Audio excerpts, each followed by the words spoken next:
Hello and welcome to IOnTheTigers, a podcast all about the National Ice Hockey League, but one that always has an eye on the Telford Tigers. This week it's going to be a roundup across the league of signings that teams have made. I'm recording this at 6:15 on Monday evening, so as we all know, episodes go live at 7 o'clock on a Tuesday evening, so it might not be 100% up to date, depending on what happens, I guess, this evening and tomorrow morning. But it's as up to date as I'm aware of, and will admit that it has come through using Elite Prospects just to be able to provide this roundup.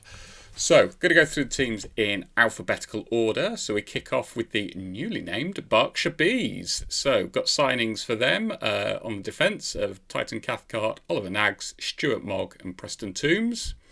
In terms of the forwards, Vanya Antonov, Marcel Balaz, Roman Cathcart, Dominic Gabage, Liam Morris and Adam Ramsbottom. No netminders to date, but the Bees are certainly starting to put their squad together. What they're also doing a really good job of, I think, is getting links with other teams. Whether it will pay off this season, who knows, but certainly a couple of years down the line, if they can keep those in place, they could have a pretty good say on up-and-coming talent. So it's good to see what the Bees are doing there. Moving on, next alphabetically is Bristol Pitbulls. So they've got one netminder in place in Tyler de la Bertouche. On the defensive side, Tanner Butler, Reece Cochrane, Finn Page, Sam Smith and Jacob Whitesay all in place. Whilst for the forwards, there's Cameron Hamill, Ewan Hill, Elliot Lewis, Mason Lipsey, Barry McKenzie, who will be player coach, and Sean Morris. So Pitbulls started to put their squad together. A couple of lines definitely in place there for them already. It'd be interesting to see if they could be more competitive in the upcoming season. Moving on, next up is Hull Seahawks. So they already have two netminders in place in Jordan McLaughlin and Dimitri Zamolstra. On the defensive side, they've got Declan Barmer, Thomas Barry, Davy Phillips and Thomas Stubley. And for the forwards, Lee Bonner, Owen Bruton, Bobby Chamberlain, Rhys Edwards, Jordan Fisher, Jason Hewitt, Declan Jones, Owen Sobchak and Emil Svech. Well, they're not messing around or wasting any time, are they? It's a pretty complete kind of roster, if I can count correctly. That's 9 forwards, 4 defensemen and 2 netminders already in place. So they've got out quickly. They've made signings, some big signings, plenty of statements of intent there. I mean, I know the rest of the team's still got to put their rosters together, and Hull have no doubt got a few more players to come in, but that's going to be a team that's challenging. Let's be realistic. Last season, their second season was definitely improving on the first, and if you go back to when I spoke from Connor, who joined to talk about the whole Seahawks, they sort of came in a year early, if you like. So last year was to some extent almost like year one. I mean, what a squad they're putting together. They're going to be ones to watch next season. Just for who they've already signed, never mind the other players who they're no doubt going to bring in through Matty Davis. Moving on to another team who you'd certainly expect to be challenging, Leeds Knights. So Sam Gospel has been signed as a netminder. Defensive side, we've got Lewis Baldwin, Jordan Griffin and Bowden Neely. Then for the forwards, Finley Braden, Kieran Brown, Jordan Buesa, Ollie Endicott, Innes Gallagher and Matt Cowlett. They've got one of the best netminders in the league. They've got forwards who are going to stick up points for fun. I mean, realistically, you'd expect them to be there or thereabouts again.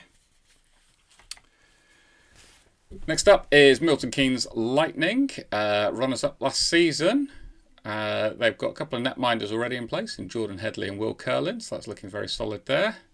3 D-men announced in Ben Brown, Archie Salisbury and Ben Solder. And amongst the forwards, Harry Gulliver, Carter Hamill, Dylan Lawrence, Corey McEwen, Max Stewart and Tim Wallace. Yep, shaping up to be nice and competitive again. Strong netminding duo, good defenseman. Forwards who know where nets are. Yep, they could be there. Let's see what happens. Playoff champions Peterborough Phantoms next. So they've got a couple of netminders in Luke Clark and Hayden Levine.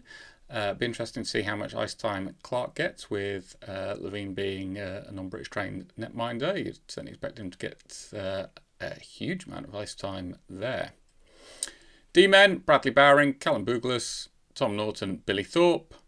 And amongst the forwards, Ivan Bjorkley-Nordstrom, Luke Ferrara, Jasper Foster, Jarvis Hunt, Yanni Lakkonen, Austin Mitchell-King and Tom Palmer. I think we all know what we're going to get from Peterborough. Going to be a team that can compete, beat anybody on their night. And yeah, realistically, I know teams have still got players to add, but would we be surprised to see them win the playoffs again next season? Perhaps not, because that's just how those teams get put together. Next up, Romford Raiders. This will be the quickest to do because they haven't announced anybody yet. We have seen a few departures and there's a change of ownership. So I would expect that is going to be something that starts to change pretty soon. Expecting to see some announcements fairly soon now that their future seems a little bit more known and secure. Sheffield Steel Dogs. They've got a partnership with the Sheffield Steelers. So a lot of two ways going on place, but they have announced a couple of netminders in Ben Norton and Curtis Warburton. D-man in Ben Morgan, and a couple of forwards in Nathan Ripley and Finlay Ulrich. Assuming that they spend the majority of their time at the Steel Dogs, that's a good start for the Steel Dogs. Obviously, plenty more players to sign, but a really good start there for the Steel Dogs, I think I would say. Solway Sharks next. They've already got a couple of netminders in place in Callum Hepburn and Jordan Marr, so looking pretty solid there. 4 D-men announced in Olivier Osenu, Kel Beattie, Liam Danskin and Liam Stenton. And 3 forwards in Mason Alderson, Kieran Hare and Callie Robertson. So plenty of additions still to go there, but so netminding duo looks solid. So yeah, let's see if Solway can take that next step and sneak into the playoffs next season. Swindon Wildcats. So Rennie Marr is staying as a netminder, just the one announced so far. Amongst the D-men, Edgar Fabrice, Ed Bradley, Sam Godfrey, Tyler Plews. And for the forwards, Glenn Billings, Sam Bullis, Chris Jones, Thomas Malazinski, Aaron Nell, Balint Pazodsky, Reed Sayers and Josh Shaw. A lot of returning faces there for the Wildcats. Do you know what? They had a really good team last season. If it ain't broke, don't fix it. Be interested to see who Nell brings in. Bradley's come across. Be interested to see if there are any other additions, and if so, where from, and whether they can then just take that next step and perhaps get a bit of silverware in the cabinet. Last but not least, in fact most definitely not least, is of course Telford Tigers. Covered them off in previous episodes, but I will quickly run through. So Brad Day's remaining in goal for the Tigers. A couple of D-men announced in Rhodes, Mitchell King and Deacon Fielder. And then in terms of forwards, Finlay Howes, Harry Ferguson, Adam Harding, Edgars Landsbergs. And we recently announced, so over the past week, another forward signing. It's a returning face in Louis Newell. Very happy with that one. He seemed to get better and better last season, and I'm sure that will continue next season. Impressed me every time I saw him.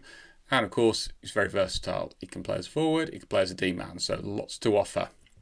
So that's my run through of the teams and their signings to date. There will be no episode next week. It'll be a week off. So I will see you back here in 2 weeks' time. As always, leave me a comment. Let me know how you think teams are shaping up from these early days. Who's looking like they're going to be challenging for silverware? Who looks as though they might struggle a little bit? As I say, really looking forward to seeing comments and what people think about it. I'll be back in 2 weeks' time. Bye for now.